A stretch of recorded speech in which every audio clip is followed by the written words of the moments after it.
Welcome. In this lecture, we would understand the functional classification of towns. We would be focusing on three major works. One is Ashok Mitra, Shekhar Mukherjee and M.K. Jain.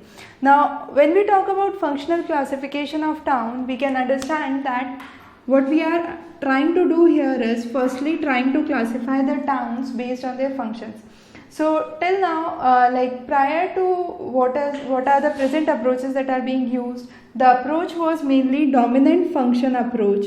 That means each town is dominant in certain activity and it would work mainly or function mainly in that single activity. However, later on this fact was discarded and a multi-functional approach was devised, and this multifunctional approach aimed to explain that each town not only specializes in one particular functional activity, rather there are more than one activities that are present in an important town.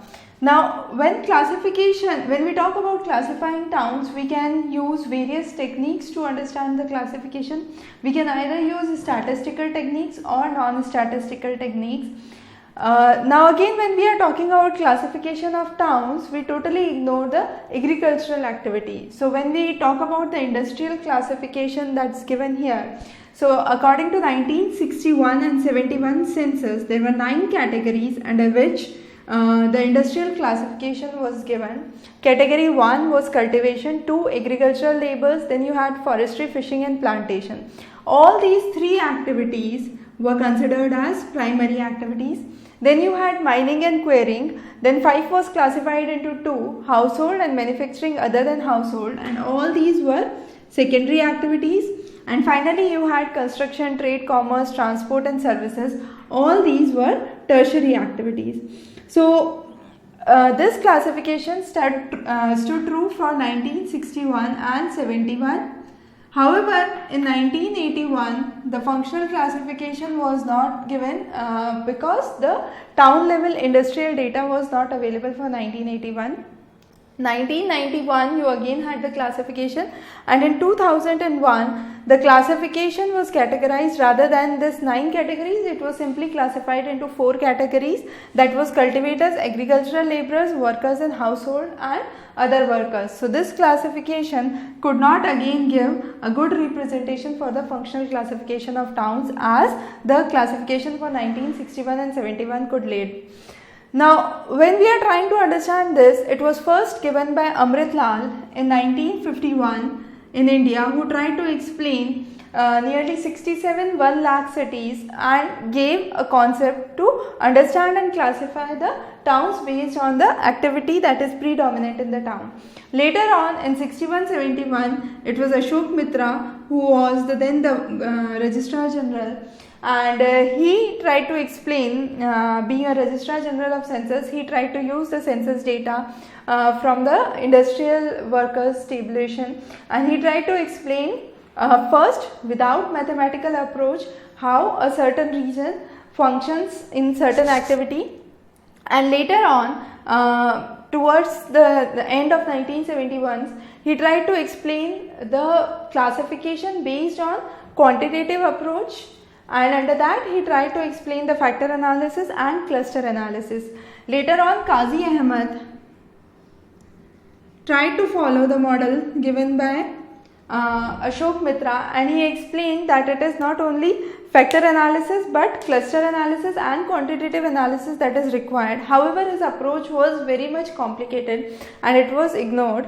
Shekhar Mukherjee in 1981 propounded his new classification, which we will cover later on.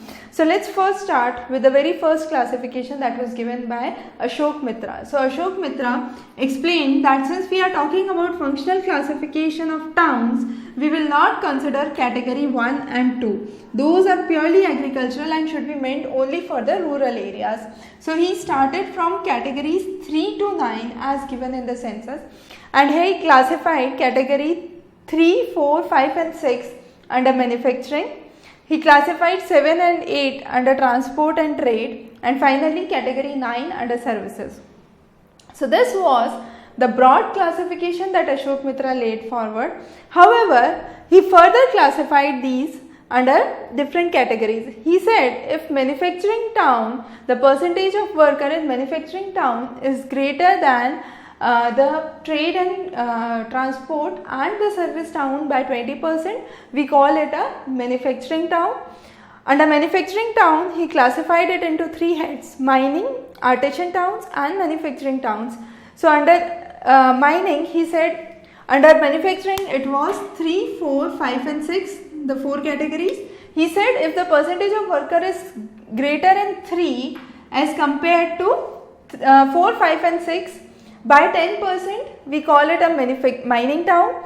If the persons in 4 category are greater than 10%, then the other categories we call it artisan town, and if the person in 5 are greater than the other 3 categories by 10%, we call it a manufacturing town. Then he tried to explain the trade and transport towns. So he took the category 7 and 8. So if he said if the workers in category 7 are greater than 10%, then category 8 we call it trade town. If the transport town, we have the percentage of worker greater than 10% in category 8, we call it transport town. And finally service town, if the percentage of workers in category 9, that is service, under the industrial classification are greater than all other categories together by 20%, we call it a service town. So this concept was laid down in a ternary diagram that he tried to explain. So this was the ternary diagram that he tried to explain, and he said, he explained this by means of an equilateral triangle, and he said the medians represent the each of the activities. So the 3 categories that he considered, Ashok Mitra considered, were explained under this. So C to F is services. So at C it is 0 and at F it is 100, that is maximum amount of services are present here. Similarly, you have trade and transport measured along BE. At B it is minimum, at E it is maximum, and finally you have manufacturing from A to D, where A it is minimum and at D it is maximum. Now he tried to explain that the in-center of this equilateral triangle will have 33%, 33.3% for all the 3 activities: services, trade and manufacturing. That means the in-center would be highly diversified. So it would be highly diversified. That means in the in-center, whatever town is present here would have the activities which deal with services, trade and manufacturing equally. Then he said between the first circle and the second circle. So he took 3 circles, and these 3 circles were at a distance of 6, 11 and 16.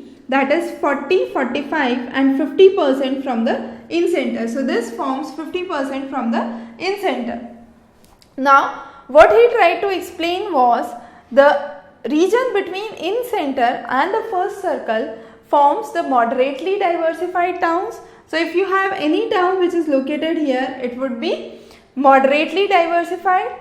Between the second and the third circle would be the region of functionally accentuated, and outside the third would be predominantly function accentuated. That means for example, if I take 5 or 4, all the towns lying in 5 and 4 region have 100 here, so they are close to 100, and this 100 is for manufacturing.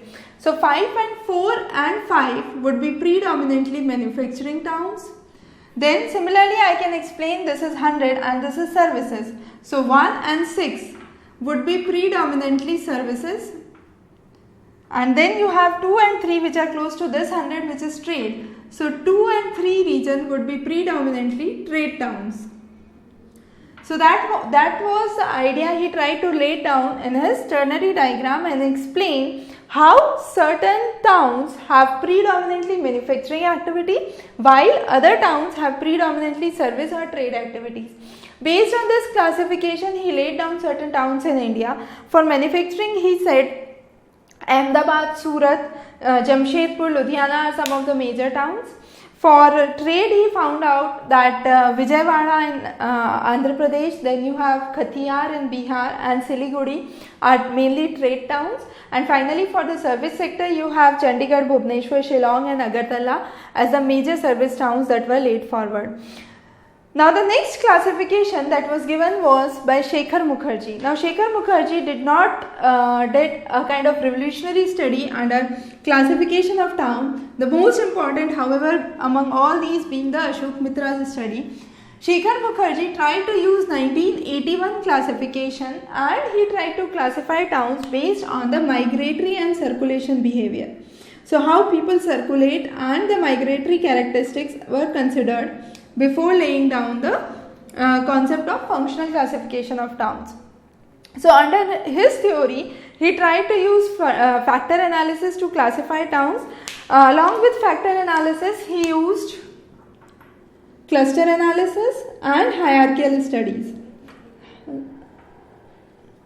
So all these three techniques were used to differentiate or demarcate the functional categories of the town. However, his studies were considered as much complicated and are not used as prevalently as the Ashok Mitra's studies for classification of towns. Now the next important one is M.K. Jain's classification. This has also been asked in some of the previous papers. Now M.K. Jain classification was based on the 1991 classification, and what he actually tried to explain was, we cannot say that a town is either a dominant or a multifunctional approach. Rather, he said it depends from town to town whether we classify it as a single function town, as a bifunctional town or as a multifunctional town. So he laid down the criteria to understand and explain this classification. So if he said if the proportion of one activity is more than 40% in the town, 40% or more, then that town is considered as monofunctional. So you have one sector which has predominance of 40% or more. You have, we call it a monofunctional town. We call it a bifunctional town is if one town is 40% or less, but two sectors together, whatever two sectors you are considering, these two sectors together constitute to 60% or more. We call it a bifunctional town. And finally, we call it a multifunctional town if two sectors or more than two sectors constitute 60% or more.